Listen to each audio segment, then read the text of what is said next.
আমাদের চ্যানেলে নতুন হয়ে থাকলে ভিডিওতে একটি লাইক করে চ্যানেলটি সাবস্ক্রাইব করে দাও। নোটিফিকেশনটা অন করে দাও যাতে নতুন কার্টুন সবার আগে তুমি দেখতে পাও। টম অ্যান্ড জেরি চলে এসেছে এখন দিদিমার বাড়িতে ঘুরতে, কিন্তু কথা হচ্ছে এত রাত্রিরে দিদিমার বাড়িতে দরজাকে ঠোকাঠুকি করছে। সেজন্য দিদিমা টম অ্যান্ড জেরিকে দাঁড় করিয়ে রেখে দরজা খুলতে যাচ্ছে, কিন্তু এইদিকে টমের হাল যে বেহাল হয়ে যাচ্ছে মনে হয়। টম আসলেই একটা ভীতু। টম মনে মনে ভাবছে দিদিমার বাড়িতে এত রাত্রিরে নিশ্চয়ই কোনো ভূত এসেছে। ওরে বাবারে বাবা, টম বেড়াল, আমার যে খুবই ভয় লাগছে। এ কি, এ তো একটা বাদুড় দেখতে পাচ্ছি।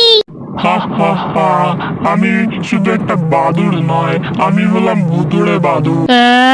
ওরা সর্বনাশ। জেরি, চলো আমরা এখান থেকে পালিয়ে যাই। ওরা বাবারে বাবা। আরে তোমরা আমাকে দেখে ভয় পেও না, আমি তোমাদের কিছুই করব না। আমি তো দিদিমার পোষা ভুতুড়ে বাদুড়। তোমরা দিদিমার পিছন থেকে বেরিয়ে এসো, চলো আমার সাথে বন্ধুত্ব করে নাও। এই ভুতুড়ে বাদুর বলে কি আমি হলাম টম, আর আমি নাকি বন্ধুত্ব করব এই ভুতুড়ে বাদুরের সাথে। কিন্তু কথা হচ্ছে এই ভুতুড়ে বাদুর আমার জন্য আবার নাকি সোনার একটা আংটি এনেছে, কিন্তু এ তো আসলে সোনার আংটি নয়, এ তো একটা পোকামাকড়ের আংটি। এ তো আবার কঙ্কাল দেখতে পাচ্ছি। ওরে বাবারে বাবা, আমার যে ভয়ে পা দুটো কাঁপছে। এই কঙ্কাল আবার গাল হাঁ করে কেন? ওরা সর্বনাশ। দিদিমার বাড়ি এসে ভেবেছিলাম ভালো মন্দ খাবার খাবো আর ঘুরে বেড়াবো, কিন্তু এখানে এসে যে দেখছি দিদিমা একটা ভুতুড়ে বাদুড় পুষে রেখেছে, আর সেই বাদুড় আমার জন্য এত রকমের গিফট এনেছে। কিন্তু এইটা কি? এটা তো সবুজ রঙের একটা ঘড়ি দেখতে পাচ্ছি। আসলে এরকম ঘড়ি তো আমি আগে কখনোই দেখিনি। এই ঘড়িটা আমার খুবই পছন্দ হয়ে গেছে। ওরা বাবারে বাবা, এই ঘড়িটা যে আমার নাকে কামড় বসালো। ওরা বাইরে ভাই, আমার নাকটাই না এবারে এই ঘড়িটা কামড়ে ছিঁড়ে নেয়। ওরা সর্বনাশ, অনেক কষ্টে আমার নাকটাকে বাঁচিয়েছি। এইটা আবার কি? আরে বাবারে বাবা, এত কিছুর মধ্যে এখন একটা ভালো জিনিস আমার জন্য এনেছে ওই ভুতুড়ে বাদুরটা। এত চকলেট, আমি যে লোভ সামলাতেই পারছি না। এটা কিভাবে সম্ভব? চকলেটগুলো আমার গায়ের মধ্যে এইভাবে হেঁটে হেঁটে উঠে গেল কেন? আসলে এগুলো মনে হয় কোনো চকলেট নয়, এ তো আসলে কোনো বিষাক্ত পোকা। ওরে ভাই রে ভাই, ওরা সর্বনাশ, কেউ বাঁচাও, আমায় বাঁচাও। ওরে বাবারে বাবা, এখানে আর বেশিক্ষণ থাকলে আমারও হাল যে বেহাল হয়ে যাবে মনে হয়। তাই এখান থেকে তাড়াতাড়ি আমাদের পালিয়ে যেতে হবে। এরপর দিদিমা টম অ্যান্ড জেরিকে বাড়িতে পৌঁছে দেওয়ার জন্য ভুতুড়ে বাদুড়ের ওপর দায়িত্ব দেয়, আর জাদুর লাঠিটাও দিদিমা ভুতুড়ে বাদুড়কে দিয়ে দেয়। আমার দুটো পাখনা আছে, আমি হলাম ভুতুড়ে বাদুড়, তাই আমার কোনো জাদুর লাঠি লাগবে না। এই জাদুর লাঠিটা বরং টম অ্যান্ড জেরিকেই দিয়ে দাও। ওরে ভাই রে ভাই, শেষমেশ দিদিমার বাড়ি থেকে টম বেড়াল আর জেরি ইঁদুর বেরিয়ে গেছে। ওরা বাড়ির উদ্দেশ্যে রওনা দিয়েছে, কিন্তু টম বেড়াল এটা কিসের ওপরে বসে আছে? এটা তো আসলে মনে হয় ওই দিদিমার জাদুর লাঠি। ওই যে উড়ে চলে গেল টম বেড়াল আর জেরি ইঁদুর। এইটা হলো জাদুর লাঠি। জাদুর লাঠিতে উঠে ঘুমানো বারণ, কিন্তু এই টম বেড়াল জাদুর লাঠিতে উঠে ঘুমিয়ে পড়েছিল, তাই এই লাঠির তীর টম বেড়ালের পাছায় আজকে আটকেই যাবে। আরে, ওই যে আমাদের ঘর দেখা যাচ্ছে, কিন্তু এই ভুতুড়ে বাদুড় আমাদের ঘরে কেন নিয়ে যাচ্ছে না? আসলে আমাদের কোথায় নিয়ে যেতে চাইছে? ওই জাদুর লাঠি থেকে একটা তীর টমের পাছায় আটকে গেছে, তাই ভুতুড়ে বাদুড় টমের ওই পাছা থেকে তীরটা বার করার জন্য একটা ডাক্তারের কাছে চলে এসেছে। কিন্তু এই ডাক্তার বলে কি, ঠিক আছে, আমি এই বিড়ালটার পাছা থেকে ওই তীরটা বার করে দিতে পারি, কিন্তু একটা শর্ত আছে। এই জাদুর লাঠিটা আমাকে দিয়ে দিতে হবে, তাহলেই আমি এই টম বেড়ালের পাছা থেকে তীরটা বার করে নেব। আমার এই জাদুর লাঠিটা খুবই পছন্দ হয়ে গেছে।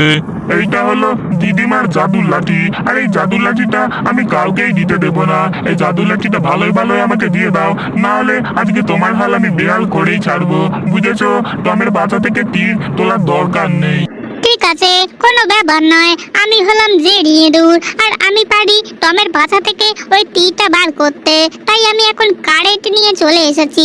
এই কারেন্টটা টমের পাছায় দিলে নিশ্চয়ই এই টমের পাছা থেকে তীরটা বেরিয়ে আসবে। তাই আমি কারেন্টটা দিলাম এই টমের পাছায় আটকে।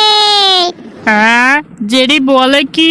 ওরা বাবারে বাবা, আমার পাশায় যে সত্যি সত্যি কারেন্ট দিয়ে দিল।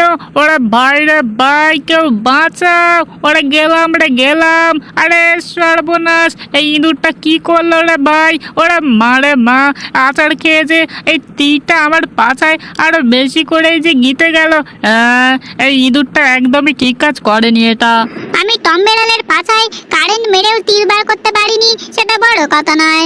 বড় কথা হলো এইটা যে বুলডগ নাকি খুব ভালো ইনজেকশনের দ্বারা তীর বার করতে পারে। তাই বুলডগের কাছে টমকে নিয়ে চলে যাওয়া হবে। বুলডগ টমের পাছা থেকে নিশ্চয়ই তীরটা বার করে দিতে পারবে। চলো টম বেড়াল। ওপারে থাকবে তুমি, আমি মারবো এপার থেকে তীর। পালিয়ে তুমি কোথায় যাবে বলো দেখি। বুলডগ, তোমার কাছে একটা বড়ই সমস্যা নিয়ে চলে এসেছি। এই দেখো, টম বেড়ালের পাছায় এখন জাদুর লাঠি থেকে একটা তীর আটকে গেছে, আর এই তীরটাই তোমাকে বার করে দিতে হবে। আরে আসলে দিদিমার বাড়ি গিয়ে বড়ই যে বিপদে পড়ে গেছি।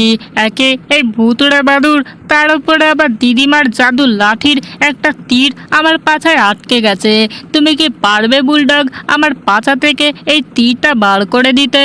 আরে টমের পাছায় আটকালো তীর, কে বার করবে বলো দেখি। তাই এসেছি বুলডগের কাছে। বুলডগ তুমি বাঁচাও আমাকে। কথা হচ্ছে আমি তীর বার করা বুলডগ, কিন্তু এই একটা তীর বার করতে গেলে টম বেড়ালের পাছায় আরো 4টে তীর মারতে হবে। 4টে তীরের দ্বারা তবেই এই টম বেড়ালের পাছা থেকে একটা তীর আমি তুলতে পারবো। হ্যাঁ, এই বুলডগ বলে কি? একটা তীরের জ্বালায় আমি অস্থির হয়ে যাচ্ছি। এই বুলডগ নাকি আমার পাছায় আরো 4টে তীর মারবে। ওরে বাবা রে বাবা, এখানের বেশিক্ষণ থাকা একদমই উচিত হবে না মনে হয়। ওরে সর্বনাশ, আমি তাড়াতাড়ি এখান থেকে পালিয়ে যাই। ওরে ভাই রে ভাই, আমার পাছা থেকে তীর তোলার কোনোই দরকার নেই। ওরে বাবা রে বাবা। টম বেড়ালের পাছা থেকে তীর বার করার জন্য বুলডগ রেডি হয়ে গেছে। ওই একটা তীর বার করার জন্য বুলডগ টমের পাছায় 4টে তীর মেরেছে, তবেই ওই একটা তীর তুলতে পারবে বুলডগ। কিন্তু টম বেড়ালকে দেখে মনে হচ্ছে খুবই ভয় পেয়ে গেছে। বোকা টম বেড়াল বেচারা শেষমেশ বুলডগের কাছে এসে পড়েছে। এবারে না টম বেড়ালের হাল বেহাল হয়ে যায়। হ্যাঁ, টম বেড়ালের পাছায় তো একটা তীর আটকে ছিল, আর আমি তো 4টে তীর মেরেছিলাম। তবে এখানে 3টে তীর হয়ে গেল কিভাবে? তাহলে প্রথম থেকে আমাকে আবার তীর মারতে হবে, আর তার জন্য এই টম বেড়ালের পাছায় যে তীরটা আটকে ছিল আবারও দিলাম এই টম বেড়ালের পাছায় গিতে। ওরে বাবা রে বাবা, এ কোন বুলডগের পাল্লায় পড়লাম রে বাবা। ওরে ভাই রে ভাই, এরকম ডাক্তার তো আমি আগে কখনোই দেখি নাই। ওরে সর্বনাশ, আমার পাছার এই তীর তোলার কোনোই দরকার নেই। জেরি, তুমি চলো এখান থেকে। বুলডগের কাছে গিয়ে টম বেড়ালের হাল যে আরো বেহাল হয়ে গেছে। তাই টম বেড়াল এখন চলে এসেছে কালা আবুলের কাছে পরামর্শ নিতে। আসলেই এই তীরটা কিভাবে বার করা যায়। আরে তুমি চিন্তা করো না টম, তোমার পাছা থেকে তীর আজকে আমি বার করেই ছাড়বো। আমার একজন চেনাশোনা বন্ধু আছে, পাগল কুকুর। এই কালা আবুল বলে কি? বুলডগের কাছে গিয়ে এমনি আমার হাল বেহাল হয়ে গেছে, আবার কি না এই পাগল কুকুর আমার পাছা থেকে তীর বার করবে? ওরে সর্বনাশ, এটা কখনোই সম্ভব নয়। এই পাগল কুকুর তো মনে হচ্ছে আমার পাছায় কামড় বসিয়ে দেবে। টম বেড়াল, পালিয়ে চলো।